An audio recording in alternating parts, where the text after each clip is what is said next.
ಎಲ್ಲರಿಗೂ ನಮಸ್ಕಾರ. ಇಂದಿನ ಈ ವಿಡಿಯೋದಲ್ಲಿ ಭಗವದ್ಗೀತೆ ಅಧ್ಯಾಯ 2 ಸಾಂಖ್ಯ ಯೋಗದ ಶ್ಲೋಕಗಳ ಸಂಖ್ಯೆ 21ರಿಂದ 23ರವರೆಗೆ ಪಠನ ಮಾಡಿಬಿಟ್ಟು ಅವುಗಳ ಅರ್ಥವನ್ನ ತಿಳಿದುಕೊಳ್ತಕ್ಕಂಥ ಒಂದು ಪ್ರಯತ್ನ ಮಾಡೋಣ. ಶ್ಲೋಕ ಸಂಖ್ಯೆ 21.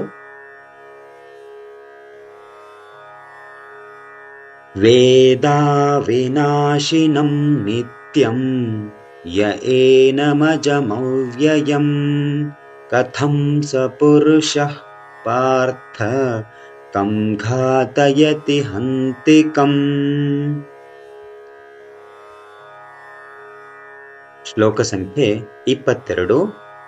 ವಾಸಾಂಸಿ ಜೀರ್ಣಾನಿ ಯಥಾ ವಿಹಾಯ ನವಾನಿ ಗೃಹ್ಣಾತಿ ನರೋಪರಾಣಿ ತಥಾ ಶರೀರಾಣಿ ವಿಹಾಯ ಜೀರ್ಣಾನಿ ಅನ್ಯಾನಿ ಸಂಯಾತಿ ನವಾನಿ ದೇಹಿ. ಶ್ಲೋಕ ಸಂಖ್ಯೆ 23. ನೈನಂ ಛಂದಂತಿ ಶಸ್ತ್ರಾಣಿ ನೈನಂ ದಹತಿ ಪಾವಕಃ ನ ಚೈನಂ ಕ್ಲೇದಯಂತ್ಯಾಪೋ ನ ಶೋಷಯತಿ ಮಾರುತಃ.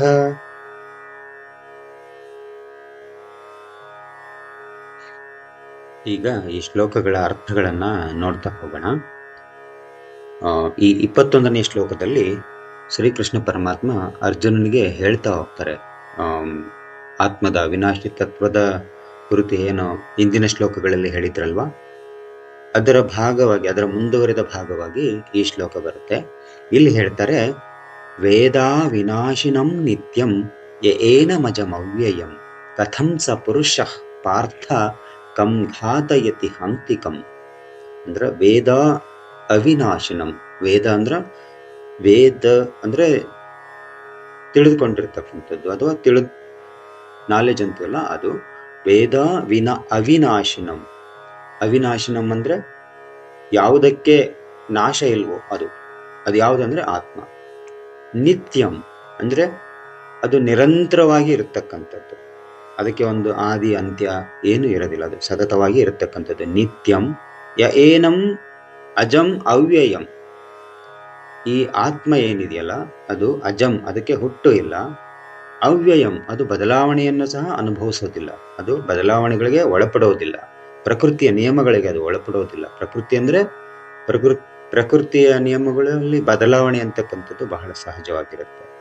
ನಮ್ಮ ಭೌತಿಕ ಶರೀರ ಪ್ರಕೃತಿಯ ನಿಯಮಗಳಿಗೆ ಒಳಪಡುತ್ತೆ, ಆದ್ರೆ ಆತ್ಮಕ್ಕೆ ಅಂತಹ ಒಂದು ಅವಶ್ಯಕತೆ ಇಲ್ಲ. ಅದು ಪ್ರಕೃತಿಯ ನಿಯಮಗಳಿಗೆ ಹೊರತಾಗಿರ್ತಕ್ಕಂಥದ್ದು, ಅದು ಬದಲಾವಣೆಯನ್ನ ಹೊಂದದೇ ಇರತಕ್ಕಂಥದ್ದು.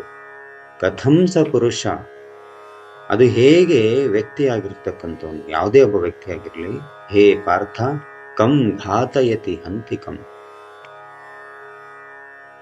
ನಾನು ಯಾರನ್ನಾದ್ರೂ ಕೊಲ್ತೀನಿ ಅಥವಾ ಯಾರನ್ನಾದ್ರೂ ಕೊಲ್ಲಲಿಕ್ಕೆ ಕಾರಣನಾಗ್ತೀನಿ ಅಂತೇಳಿ ಅದು ಹೇಗೆ ಒಬ್ಬ ವ್ಯಕ್ತಿ ತಿಳಿದುಕೊಳ್ಳಲಿಕ್ಕೆ ಸಾಧ್ಯ?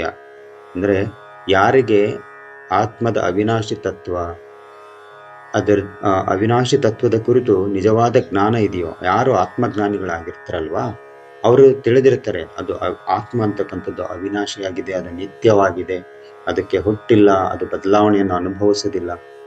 ಇಂತಹ ಒಂದು ಜ್ಞಾನವನ್ನು ಪಡೆದುಕೊಂಡಿರ್ತಕ್ಕಂಥವ್ರು ಆತ್ಮವನ್ನ ಕೊಲ್ಲಲಿಕ್ಕೆ ಅಥವಾ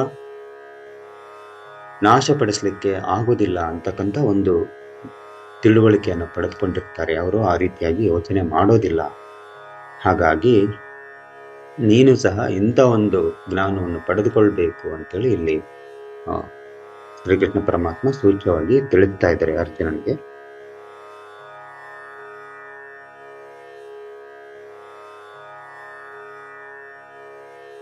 ಹಾಗೆ ಮುಂದುವರೆದು ಈ 22ನೇ ಶ್ಲೋಕದಲ್ಲಿ ಆತ್ಮದ ಸ್ವರೂಪವನ್ನು ಕುರಿತು ಹೇಳ್ತಾ ಹೋಗ್ತಿದ್ದಾರೆ. ಇಲ್ಲಿ ಏನು ಹೇಳ್ತಿದ್ದಾರೆ ಅಂದ್ರೆ, ವಾಸಾಂಸಿ ಜೀರ್ಣಾನಿ ಯಥಾ ವಿಹಾಯ ನವಾನಿ ಗೃಹ್ಣಾತಿ ನರೋಪರಾಣಿ ತಥಾ ಶರೀರಾಣಿ ವಿಹಾಯ ಜೀರ್ಣಾನಿ ಅನ್ಯಾನಿ ಸಂಯಾತಿ ನವಾನಿ ದೇಹಿ. ಹೇಗೆ ಜೀರ್ಣಗೊಂಡಿರ್ತಕ್ಕಂತಹ ಬಟ್ಟೆಗಳು ನಾವೇನು ದೇಹದ ಮೇಲೆ ಧರಿಸ್ಕೊಂಡಿರ್ತೀವಲ್ವಾ, ಒಂದು ವೇಳೆ ಹರಿದು ಹೋದ್ರೆ ಅವುಗಳನ್ನು ಹೇಗೆ ನಾವು ಬದಲಾಯಿಸ್ತಾ ಹೋಗ್ತೀವಿ. ವಾಸಾಂಸಿ ಜೀರ್ಣವಾಗಿರ್ತಕ್ಕಂತಹ, ವಾಸಾಂಸಿ ಅಂದ್ರೆ ಬಟ್ಟೆಗಳು, ಯಥಾ ವಿಹಾಯ ನಾವು ಹೇಗೆ ಬಿಟ್ಟು ಬಿಡ್ತೀವೋ, ವಿಹಾಯ ಅಂದ್ರೆ ಬಿಡ್ತಕ್ಕಂಥದ್ದು, ಬಿಟ್ಟು ನವಾನಿ ಗೃಹ್ಣಾತಿ ನರೋಪರಾಣಿ. ನವಾನಿ ಅಂದ್ರೆ ಹೊಸದನ್ನ ನಾವು ಧರಿಸ್ಕೊಳ್ತೇವೆ. ಗೃಹ್ಣಾತಿ ನರೋಪರಾಣಿ ಅಂದ್ರೆ ವ್ಯಕ್ತಿಗಳು. ಅದೇ ರೀತಿಯಾಗಿ ತಥಾ ಶರೀರಾಣಿ ವಿಹಾಯ ಜೀರ್ಣಾನಿ, ಅದೇ ರೀತಿಯಾಗಿ ಜೀರ್ಣವಾಗಿರ್ತಕ್ಕಂಥ ಶರೀರವನ್ನ ವಿಹಾಯ ಬಿಟ್ಬಿಟ್ಟು ಅನ್ಯಾನಿ ಸಂಯಾತಿ ನವಾನಿ ದೇಹಿ, ಮತ್ತೊಂದು ದೇಹವನ್ನು ಪಡೆದುಕೊಳ್ಳುತ್ತೆ, ಮತ್ತೊಂದು ಹೊಸದಾಗಿರ್ತಕ್ಕಂಥ ದೇಹವನ್ನು ಪಡೆದುಕೊಳ್ಳುತ್ತೆ. ಯಾರು? ದೇಹಿ ಅಂದ್ರೆ ಇಲ್ಲಿ ಆತ್ಮ ಅವಿನಾಶಿ, ಅದಕ್ಕೆ ಸಾವಿಲ್ಲ. ಅದು ಒಂದು ದೇಹದಿಂದ ಮತ್ತೊಂದು ದೇಹಕ್ಕೆ ಬದಲಾಯಿಸ್ತಾ ಹೋಗುತ್ತೆ. ಅಂದ್ರೆ ಪುನರ್ಜನ್ಮದ ತತ್ವವನ್ನು ಸಹ ಈ ಶ್ಲೋಕದ ಮುಖಾಂತರ ಪ್ರಸ್ತುತಪಡಿಸ್ತಾ ಇದ್ದಾರೆ ಅಂತೇಳಿ ನಾವು ತಿಳಿದುಕೋಬಹುದು. ಹಾಗಾಗಿ ಅರ್ಜುನನಿಗೆ ಹೇಳ್ತಾ ಇದ್ದಾರೆ, ದೇಹ ಅಂದ್ರೆ ನಾವು ಸತ್ತು ಹೋಗ್ತೀವಿ ಅಥವಾ ನಾಶವಾಗಿ ಹೋಗ್ತೀವಿ ಅಂತೇಳಿ ತಿಳ್ಕೋಬಾರ್ದು. ಆತ್ಮ ಯಾವತ್ತೂ ಇರುತ್ತೆ, ಅದಕ್ಕೆ ಸಾವಿಲ್ಲ. ಸಾವು ಏನಿದ್ರು ಅದು ದೇಹಕ್ಕೆ ಮಾತ್ರನೇ. ಹಾಗಾಗಿ ಅದೆಲ್ಲವನ್ನ ನೀನು ಬದಿಗಿಟ್ಟುಬಿಟ್ಟು ಈ ಯುದ್ಧದಲ್ಲಿ ತೊಡಗಿಕೊಳ್ಬೇಕು ಅಂತಕ್ಕಂಥ ಜ್ಞಾನವನ್ನು ಕೊಡ್ಲಿಕ್ಕೆ ಇಲ್ಲಿ ಶ್ರೀಕೃಷ್ಣ ಪರಮಾತ್ಮ ಪ್ರಯತ್ನ ಮಾಡ್ತಿದ್ದಾರೆ.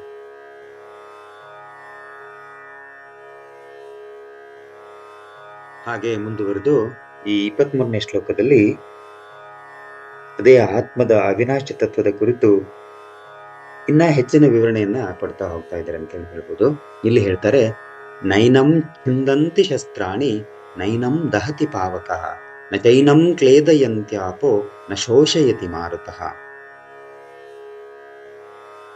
ಅಂದ್ರೆ ನ ಏನಂ ಛಿಂದಂತಿ ಶಸ್ತ್ರಾಣಿ, ಈ ಅಸ್ತ್ರಶಸ್ತ್ರಗಳಿಂದ ಹರಿತವಾಗಿರ್ತಕ್ಕಂಥ ಅಸ್ತ್ರಶಸ್ತ್ರಗಳಿಂದ ನ ಏನಂ ಅಂದ್ರೆ ಈ ಆತ್ಮವನ್ನ ಛಿಂದಂತಿ ತುಂಡು ತುಂಡಾಗಿ ಕತ್ತರಿಸಲಿಕ್ಕೆ ಆಗೋದಿಲ್ಲ. ನ ಏನಂ ದಹತಿ ಪಾವಕಃ, ಪಾವಕಃ ಅಂದ್ರೆ ಅಗ್ನಿ, ಬೆಂಕಿ ಅಂತ ಹೇಳ್ತೀವಿ. ಅದು ನಾವು ಅಗ್ನಿಯಿಂದ ಈ ಆತ್ಮವನ್ನ ಸುಡಲಿಕ್ಕೆ ಆಗೋದಿಲ್ಲ. ನ ಏನಂ ದಹತಿ ಪಾವಕಃ ನ ಚ ಏನಂ ಕ್ಲೇದಯಂತ್ಯಾಪೋ. ಹಾಗೆ ಇದೇ ಈ ಆತ್ಮವನ್ನ ನ ಚ ಏನಂ ಕ್ಲೇದಯಂತಿ ಆಪಃ ಅಂದ್ರೆ ನೀರಿನಿಂದ ಅದನ್ನ ತೊಳಿಲಿಕ್ಕಾಗೋದಿಲ್ಲ. ನ ಶೋಷಯತಿ ಮಾರು, ಗಾಳಿ ಅದನ್ನ ಒಣಗಿಸ್ಲಿಕ್ಕೆ ಆಗೋದಿಲ್ಲ. ಈ ರೀತಿಯಾಗಿ ಶ್ರೀಕೃಷ್ಣ ಪರಮಾತ್ಮ ಪರಿಪರಿಯಾಗಿ ಆತ್ಮ ಅದು ಒಂದು ತತ್ವ, ಅವಿನಾಶಿಯಾಗಿರ್ತಕ್ಕಂಥದ್ದು, ಅದು ಚೈತನ್ಯ ಸ್ವರೂಪಿಯಾಗಿರ್ತಕ್ಕಂಥದ್ದು. ಅದು ಎಲ್ಲವನ್ನ ಗಮನಿಸ್ತಾ ಇರುತ್ತೆ, ಎಲ್ಲವನ್ನ ನೋಡ್ತಾ ಇರುತ್ತೆ. ಆದ್ರೆ ಯಾವುದೇ ಕರ್ಮದ ಫಲ ಅದಕ್ಕೆ ಅಂಟಿಕೊಳ್ಳೋದಿಲ್ಲ. ಅವುಗಳೆಲ್ಲವುಗಳಿಂದನೂ ಅದು ಮುಕ್ತವಾಗಿರುತ್ತೆ. ಹಾಗಾಗಿ ನೀನು ಈ ಯುದ್ಧ ಮಾಡೋದ್ರಿಂದ ಏನೇನೋ ಆಗುತ್ತೆ ಅಂತ ಹೇಳ್ತಿದ್ಯಲ್ಲ, ಅದೆಲ್ಲವನ್ನು ಬದಿಗಿಟ್ಟು ನಿನ್ನ ಕ್ಷತ್ರಿಯ ಧರ್ಮವನ್ನ ಎತ್ತಿ ಹಿಡಿಯಲಿಕ್ಕೆ ನೀನು ಏನು ಮಾಡಬೇಕು ಅದನ್ನ ಮಾಡು. ಆತ್ಮತತ್ವವನ್ನ ತಿಳಿದುಕೊಂಡು ಆತ್ಮಜ್ಞಾನಿಯಾಗಿ, ಇದರಲ್ಲಿ ನಾನು ನಿಮಿತ್ತ ಮಾತ್ರ, I am not the doer, ನಾನು ಕರ್ತವ್ಯವನ್ನು ಮಾಡ್ತಾ ಇರ್ತಕ್ಕಂಥವನ್ ಅಲ್ಲ, ಈ ಕರ್ಮವನ್ನು ಮಾಡ್ತಾ ಇರ್ತಕ್ಕಂಥವನಲ್ಲ ಅಂತಕ್ಕಂಥ ಒಂದು ಭಾವನೆಯಿಂದ ನೀನು ಈ ಯುದ್ಧದಲ್ಲಿ ತೊಡಗಿಕೊಳ್ಬೇಕು ಅಂತೇಳಿ ಹೇಳ್ತಾರೆ. ಈ ರೀತಿಯಾಗಿ ಇಲ್ಲಿಯವರೆಗೂ ಶ್ಲೋಕಗಳನ್ನ ಮತ್ತು ಅವುಗಳ ಅರ್ಥವನ್ನ ತಿಳಿದುಕೊಂಡಿದ್ದಕ್ಕೆ ನನ್ನ ಜೊತೆಯಲ್ಲಿ ನಮ್ಮೆಲ್ಲರಿಗೂ ಧನ್ಯವಾದಗಳು. ನನ್ನ ಈ ಚಾನಲ್ನ ಸಬ್ಸ್ಕ್ರೈಬ್ ಮಾಡ್ಕೊಂಡಿಲ್ಲ ಅಂದ್ರೆ ದಯವಿಟ್ಟು ಸಬ್ಸ್ಕ್ರೈಬ್ ಮಾಡ್ಕೊಳ್ಳಿ ಅಂತೇಳಿ ಕೇಳ್ಕೊಳ್ತೇನೆ. ಧನ್ಯವಾದಗಳು.